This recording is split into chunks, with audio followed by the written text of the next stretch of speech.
pertanian itu bisa dibagi menjadi dua, yaitu satu pertanian sawah yang dipakai untuk nanam beras dan sebagainya. Yang satu adalah pertanian tegalan yang umumnya ada di bukit-bukit. Pertanian sawah sudah pernah diberdayakan secara sungguh-sungguh oleh mantan Presiden Soeharto dengan dibangun waduk-waduk raksasa seperti Waduk Sempor, Waduk Ketungombo, kemudian diadakan Dimas Inmas, sehingga para petani sawah ini relatif mempunyai pendapatan yang baik. Tetapi sebaliknya petani yang di Tegalan itu sejak zaman Indonesia merdeka belum pernah diberdayakan sama sekali. Pohon-pohon yang ada tidak bisa memberikan penghidupan. Akhirnya oleh mereka ditebang itu pohon-pohon itu, mereka menanam seadanya, yaitu menanam pisang, menanam singkong, menanam jagung, dan dengan tanpa ada penelitian, tidak ada bibit unggul, tidak ada teknologi, tidak ada pupuk, akhirnya tanaman-tanaman mereka ini tidak bisa memberikan penghidupan. Nah, petani kita tidak ada yang ngajari bibitnya bagaimana untuk menghasilkan yang bagus. Jadi akhirnya mereka yang punya tanaman buah dan sayur pun kalah bersaing dengan impor. Jadi dengan demikian nasib petani itu adalah, menurut saya adalah nasib yang paling sengsara, yang tidak diberdayakan secara sungguh-sungguh. Lahan itu ditinggal, yang muda ini didrive pergi ke kota, dia jadi karyawan atau jadi kuli. Mengapa begini? Karena memang setiap pemimpin negara itu harus mulai mikir rakyatnya itu harus hidup dari mana. Rupanya kita itu dicekoi oleh orang asing, nggak tahu mulai zaman Pak Harto sudah, yaitu bahwa rakyat itu bisa hidup kalau ada lapangan kerja. Yang bisa kasih lapangan kerja itu adalah investor. Jadi para pemimpin kita kalau ke luar negeri itu minta investor untuk invest di Indonesia. Kalau sudah invest ditanyain, apa yang Anda punya? Yang punya adalah buruh yang murah. Jadi akhirnya Honda, Toyota, Samsung, semua pada buka di Indonesia. Rakyat kita disuruh jadi kuli-kuli di sini. Tanah-tanah yang subur, laut yang banyak ikannya itu ditinggal karena tidak ada yang ngajari, tidak bisa kasih penghidupan. Penghidupannya adalah sebagai karyawan, sebagai kuli. Nah ini kalau diterus-teruskan, saya bilang ini kita berproses menjadi NKRI, tapi dalam artian negara kuli Republik Indonesia. Dan tanah-tanah ini dijadikan hutan semak yang terlantar. Inilah yang menjadi keprihatinan, tanah yang subur, iklim yang bagus, curah hujan yang cukup, tetapi tidak bisa memberikan penghidupan.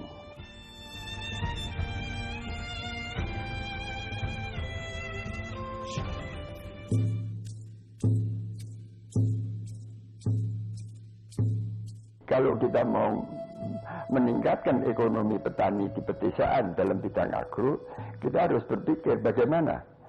Yaitu perdagangan itu mengenal quality and quantity. Jadi ada barang bagus, diproduksi bagus, tapi jumlahnya sedikit. Pedagang nggak mau ke situ, karena nggak korup dengan Allah ya. Banyak, tapi kualitasnya jelek, orang nggak mau, juga tidak jalan. Jadi mesti quality and quantity, and bukan or. Jadi kualitas dan kuantitas. Maka itu kualitas sudah akan kita jamin dengan mengadopsi teknologi dari luar negeri, bibit-bibit baik. Sekarang kalau kita mau terjun ke desa, kuantitasnya harus dicocokkan, dia bisa berputar. Nah kuantitasnya itu satu produk ya kira-kira sekitar 4.000 sampai 5.000 pohon, meliputi 20 sampai 25 hektar. Jadi dengan demikian kalau memberdayakan desa, nanti itu harus istilah asingnya itu yang saya pernah baca dari orang Jawa, OVOP, One Village, One Product. Nggak bisa satu desa dikuasai macam-macam, ya nggak bisa jalan. Jadi kita yang harus kembangkan memberdayakan itu adalah One Village, One Product.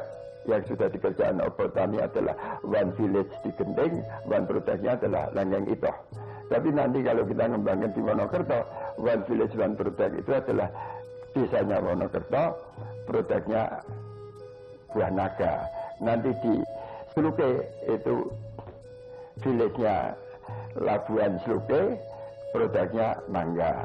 Kalau ini bisa terjadi, tiap desa itu punya spesifikasi, punya keunggulan dalam buah sendiri, maka itu akan menjadi seperti mosaik mutu manikam itu.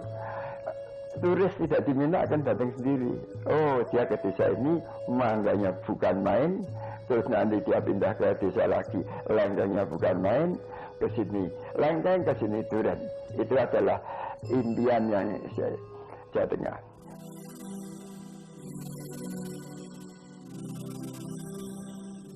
Kondisi pertanian ini sangat memprihatinkan. Saya membagi petani itu bisa menanam 3 jenis komoditi, 3 kelompok jenis komoditi. Kelompok pertama adalah kelompok pangan. Bagaimana petani yang menanam pangan? Ini terus berurusan dengan harga. Karena orientasi pemerintah, harga pangan itu harus murah, terjangkau. Jadi tidak kurang-kurang pemerintah itu mengimpor, disubsidi, dioperasi pasar di kota-kota. Sehingga tidak pernah ada harga kedelai yang bisa mahal, beras. Jadi kalau menjadi petani pangan, ya bisa hidup, tapi tidak bisa makmur.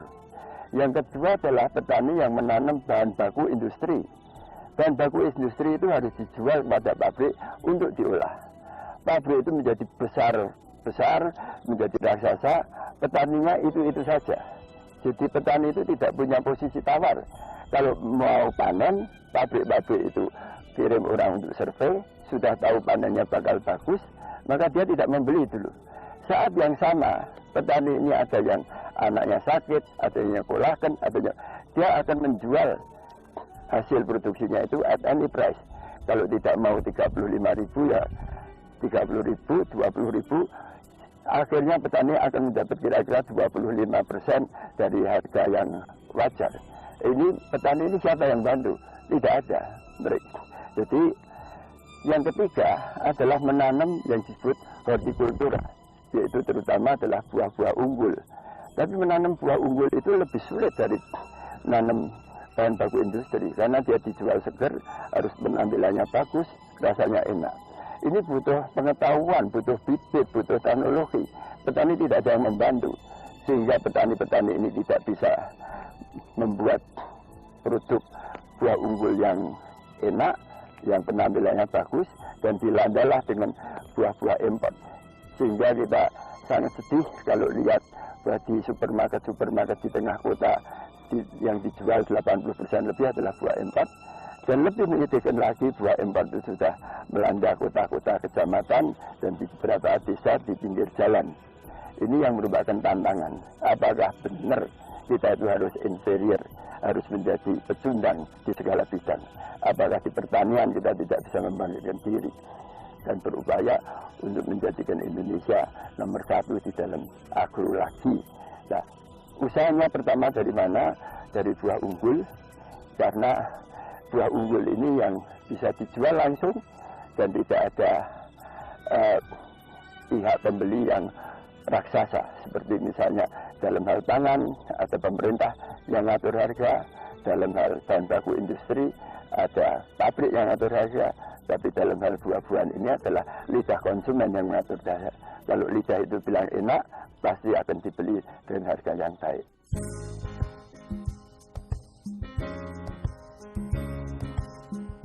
Agro ini ada yang faktor alam, ada yang faktor kemampuan. Faktor alam pertama adalah apakah tanahmu cukup subur. Saya kira semua orang bilang bahwa tanah kita cukup subur. Yang kedua, apakah iklimmu menunjang? Sangat menunjang karena matahari bersinar terus walaupun musim hujan. Yang ketiga, apa kamu punya air? Kita punya air melimpah ruah, banjiri dan bikin longsor sampai bikin mati, tapi tidak dikelola. Jadi kalau saya bisa mengelola air dan bikin waduk, maka faktor alam menjadi di tangan saya. Nah, kalau itu sudah faktor alam menjadi faktor teknologi. Teknologi sekarang kita bisa beli, yaitu kita bibit tidak punya, kita datangkan, pupuk tidak punya, datangkan, teknologi kita panggil penasehat, kemudian dari situ akan bisa menanam buah-buah yang unggul. Dan saya yakin kalau itu nanam itu dengan bibit yang sama, pupuk yang sama, teknologi yang sama, faktor persaingan adalah tanah subur mana, air banyak mana, iklim bagus mana, Indonesia pasti lebih unggul dan akan bisa bersaing. Apa ya? Betul, karena zaman penjajahan Belanda itu semua komoditi Indonesia itu adalah paling unggul, gula ya paling unggul, kata dia paling unggul. Kalau sekarang kita unggul, ya kita harus tanya diri kita berbuat apa.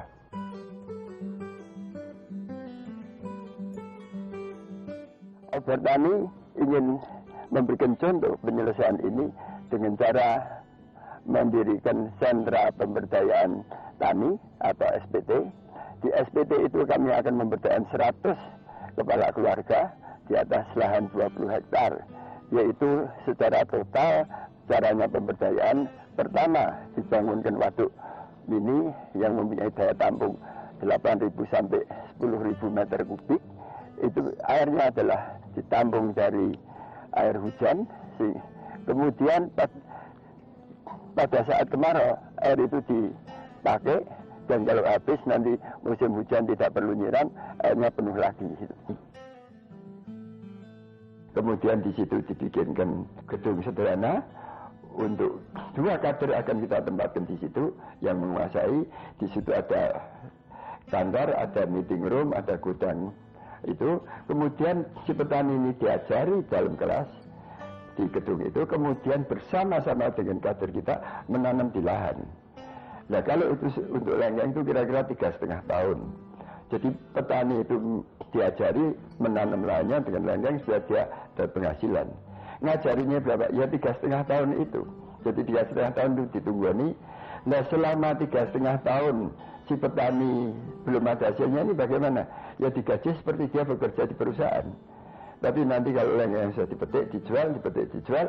Kalau hasilnya penjualan sudah lebih tinggi dari upah sebagai karyawan dan dia sudah bisa mencapai 1 juta 1 bulan, baru dianggap upaya Obortani berhasil dan Obortani menarik diri untuk membuat di desa-desa lain. Nah ini adalah angan-angan pemberian yang sama sekali berbeda dengan apa yang sekarang dijalankan. Desa dimasuki, diceritani macam-macam, ditinggali bibit, ditinggal pergi, mati semua bibitnya. Ada lagi yang nanti petaninya sregep, sesudah itu hasilnya ada, nggak ada yang beli. Tapi kita menjamin sampai pemasaran.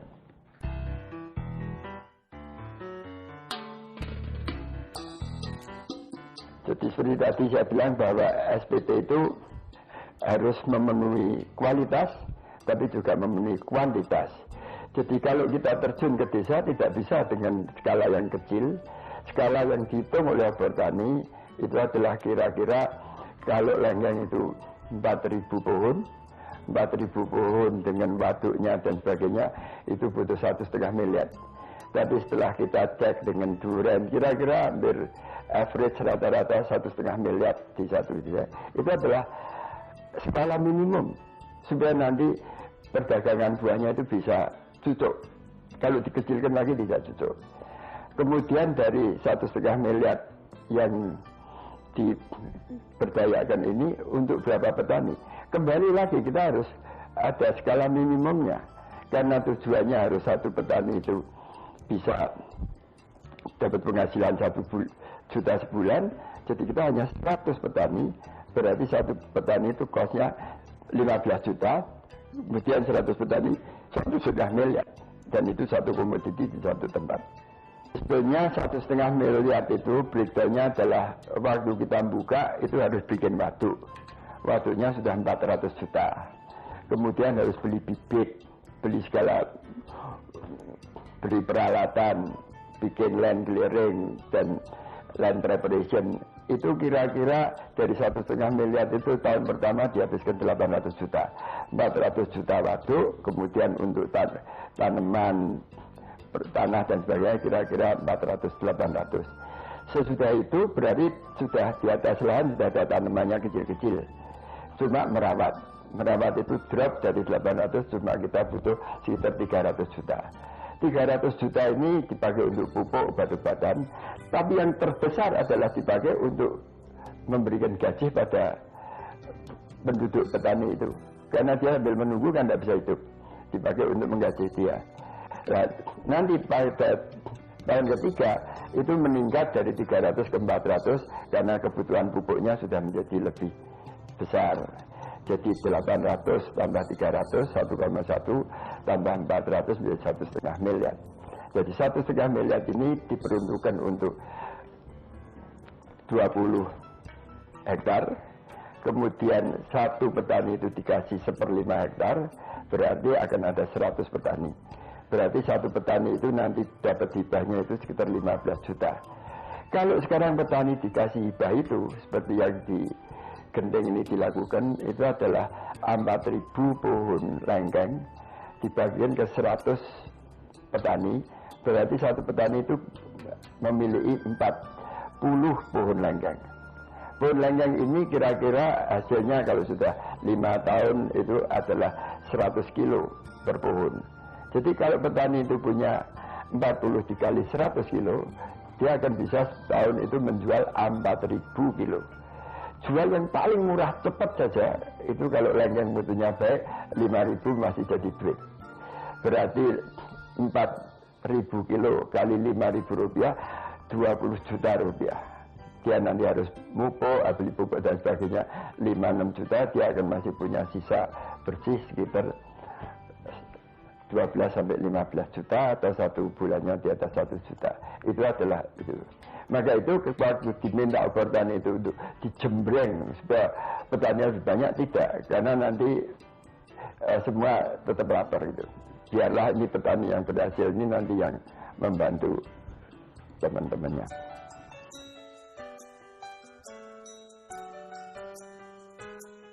Dana ini adalah dana yang besar, tetapi kalau dihitung per kepala keluarga sebenarnya tidak terlalu besar. Yaitu kalau 1,5 miliar dibagi 100, itu cuma 15 juta satu keluarga. Dengan satu keluarga 15 juta, tapi ditongkrongi dan diajari, setelah 3 tahun setengah dia akan mendapat penghasilan tiap tahun 15 juta. Ini yang menjadi itu. Jadi kalau dia sekarang pendapatannya itu 1 tahun cuma 2-3 juta, menjadi 15 juta. Maka para petani ini, rakyat ini punya daya beli. Jadi saya menghimbau pada para pengusaha umumnya punya pabrik-pabrik, pabrik sikat gigi, pabrik tan pasta, pabrik aqua, pabrik minuman dan sebagainya. Saya katakan, kalau ini rakyat ini, yang dulu penghasilannya cuma 2-3 juta, jadi 15 juta setahun, maka daya beli itu akan meningkat. Kalau meningkat dia akan beli sikat gigi lebih banyak, beli sabun lebih banyak, beli marimas lebih banyak, beli aqua lebih banyak. Perusahaan ini juga ikut tumbuh. Nah, untuk tumbuh itu saya himbau, alangkah baiknya kalau Anda itu mau memberikan kedermawanan Anda kepada obor tani, kemudian oleh obor tani akan dipakai untuk kepentingan rakyat. Jadi pada SPT yang sudah terjadi di Genting itu, saya menghimbau dan mendapat respon yang sangat baik dari 10 pengusaha yang masing-masing mengeluarkan 100 sampai 150 juta. Dan saya harapkan bahwa dengan contoh yang ada di SPT Genting, saya akan bisa meyakinkan, membujuk para pengusaha yang lain untuk bisa membangun lagi 5 desa di Jawa Tengah pada tahun 2009 ini. Dan kalau contoh itu sudah terjadi 2010, semoga bisa menggelinding dan saya akan bisa dapat dana untuk 25 desa.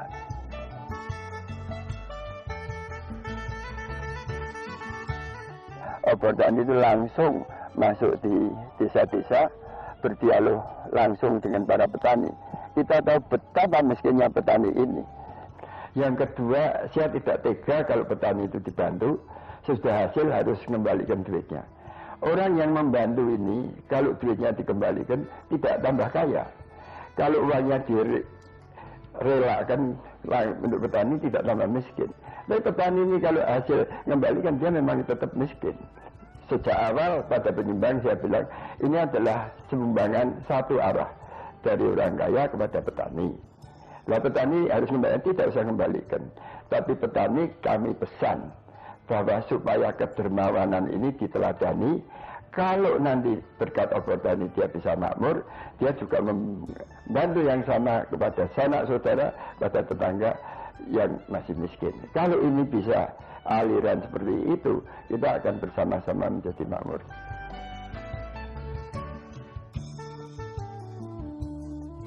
Konsep ini adalah konsep yang kelihatannya muluk-muluk, tapi bisa diwujudkan atau tidak. Obertani sudah tidak wacana. Obertani bukan cuma bikin konsep. Obertani sudah menjalankan.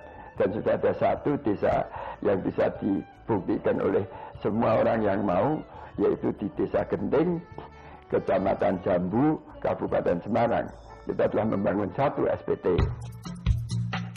Melalui tayangan ini, kita bisa menyaksikan apa yang Obertani lakukan di Desa Genting. Desa Genting merupakan daerah perbukitan yang terletak di Kecamatan Jambu, Kabupaten Semarang, Jawa Tengah.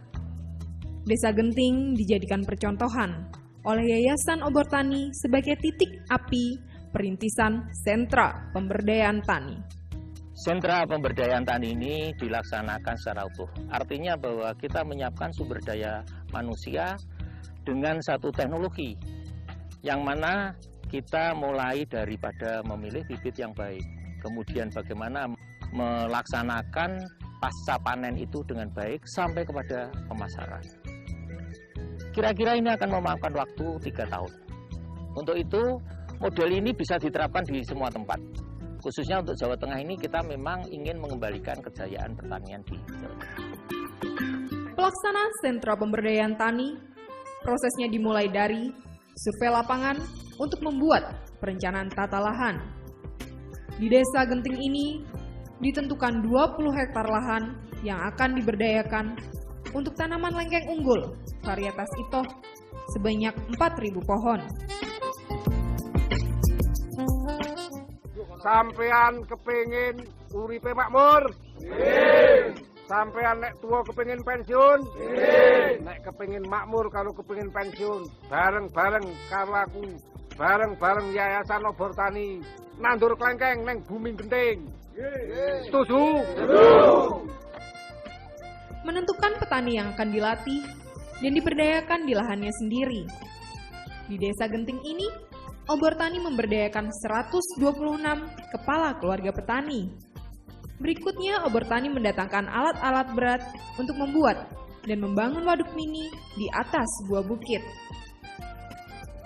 Waduk ini memiliki kapasitas 8.000 meter kubik air yang akan dipakai untuk menyiram pohon pada musim kemarau tanpa harus memompa dengan menggunakan listrik atau bahan bakar minyak. Para kader Yayasan Obertani akan tinggal di desa ini selama 3 tahun untuk membimbing dan bekerja bersama-sama petani setempat untuk mencapai hasil yang ditargetkan. Setelah panen, petani bebas menjual hasil panennya kemana saja. Jika petani mengalami kesulitan dalam pemasaran, maka Obertani akan membantu mendapatkan jaringan pemasaran buah. Dana yang dibutuhkan untuk perintisan sentra pemberdayaan tani Desa Genting ini sebesar 1,5 miliar. Ini adalah nilai dana di tahun 2007. Bagaimana Obertani mendapatkan dana sebesar itu? Dana itu seluruhnya diperoleh dari hibah murni para pengusaha yang bersimpati dan mendukung program Obertani. Jadi melihat kemajuan dari program ini, saya sangat yakin sekali apa yang telah dirintis oleh para pendiri Obertani patut kita dukung karena integritasnya sudah diwujudkan dalam terrealisasinya proyek yang kelihatannya tidak mungkin tapi menjadi mungkin dengan adanya danau buatan yang memang nantinya mudah-mudahan dalam jangka waktu beberapa tahun akan dapat dirasakan manfaatnya oleh para penduduk di sekitar sini. Dan saya menghimbau para pengusaha yang memang sebenarnya sudah banyak melakukan kegiatan sosial, tapi ini adalah suatu kegiatan sosial yang sangat luar biasa karena ini tidak hanya sekedar memberikan ikan dengan mudahnya kepada para rakyat, tapi juga memberikan kail sekaligus memberikan bagaimana cara mengail ikan dengan benar. Ya, inilah contoh nyata dari sifat kegotong royongan dan keikhlasan yang murni dari sesama anak bangsa, terutama bagi kesejahteraan para petani di desa. Karena kesejahteraan desa adalah juga kesejahteraan kota. Dan kesejahteraan kota adalah juga kesejahteraan bangsa. Seperti pepatah mengatakan, usahakanlah kesejahteraan di mana engkau tinggal. Karena kesejahteraan di mana engkau tinggal, itulah kesejahteraanmu. Dan inilah yang menjadi tujuan Yayasan Obor Tani. Yayasan Obor Tani hanya mampu menyalakan beberapa titik api di Jawa Tengah. Tahun pertama 1 titik api, tahun kedua diharapkan 5 titik api, tahun ketiga diharapkan 25 titik api. Dan harapan kita titik-titik api tersebut akan menjalar di desa-desa sekitarnya. Suatu saat nanti Nusantara ini akan menjadi surga buah. Ini bukan slogan, bukan janji. Kerja keras menanti. Program 1, 2, 3. 1 desa, 2 miliar rupiah, 3 manfaat. Petaninya makmur mandiri. Tanahnya alam lestari. Negaranya Indonesia jaya dan bermartabat. Saya melihat ini program yang sangat realistis untuk bisa ditindaklanjuti. Namun demikian memang membutuhkan perhatian dan dukungan dari semua pihak. Oleh karena itu saya kira ini sangat membantu pemerintah dan sudah selayaknya sebetulnya ini menjadi hal yang harus dilihat oleh pemerintah untuk dilakukan secara simultan di tempat-tempat yang lain. Andai kata petani Indonesia, petani Cina, Thailand, dan Vietnam diminta untuk menanam buah unggul yang sama, diberi pupuk yang sama, dikelola dengan teknologi yang sama, petani Indonesia akan memetik hasilnya lebih baik dari mereka. Karena Indonesia memiliki iklim yang lebih baik, tanah yang lebih subur, persediaan air yang lebih banyak daripada mereka. Dan terutama perbedaan musim. Indonesia memiliki 2 musim saja, yaitu musim kemarau dan musim penghujan. Oleh karena itu, hasilnya lebih baik dan telah kita buktikan bersama. Peringatan untuk bangsa besar ini, bahwa kita harusnya tidak seprihatin seperti sekarang.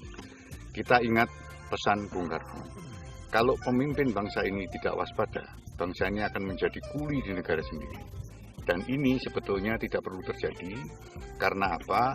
Pemimpin pemerintah dan tokoh-tokoh masyarakat bisa bersatu padu mengerjakan sesuatu untuk pengentasan kemiskinan dan peluang pekerjaan. Obor Tani sudah memberi contoh bahwa di sektor buah import yang sekarang ini 12 triliun di Indonesia yang diimport, kalau di Jawa Tengah ini bisa kita lakukan bersama 1,5 triliun dalam waktu 5 tahun, kita bisa akan atasi bersama. Dan ini adalah harapan mengangkat kemiskinan di pedesaan dan memberikan peluang kerja dan akan terjamin selama 25 tahun. Dirgahayu Indonesia. Menurut saya kalau mau mengangkat nasib petani kita, syaratnya cuma 2, kemauan dan kebersamaan. Karena kalau dari sisi tanah, tidak diragukan lagi kesuburan tanah air kita ini. Salah satu contoh di Kebun Ngebruk, Kabupaten Kendal, buah unggul yang dihasilkan di sana itu memang benar-benar unggul, baik dari sisi kualitas maupun kuantitas. Iya, saya sudah melihat langsung dan menyaksikan di lapangan siapa-siapa yang terlibat dan bagaimana sampai menghasilkan. Oleh karena itu, seyakin-yakinnya saya ingin terlibat lebih jauh di dalamnya untuk bisa mewujudkan keinginan ini.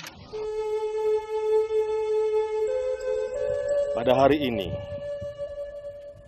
di tempat ini telah disemai semangat pertanian Indonesia baru yang akan mengangkat harkat dan martabat pertanian Indonesia di negerinya sendiri. Desaku yang ku cinta, pujaan hatiku, tempat ayah dan bunda dan handai kawanku, tak mudah ku lupakan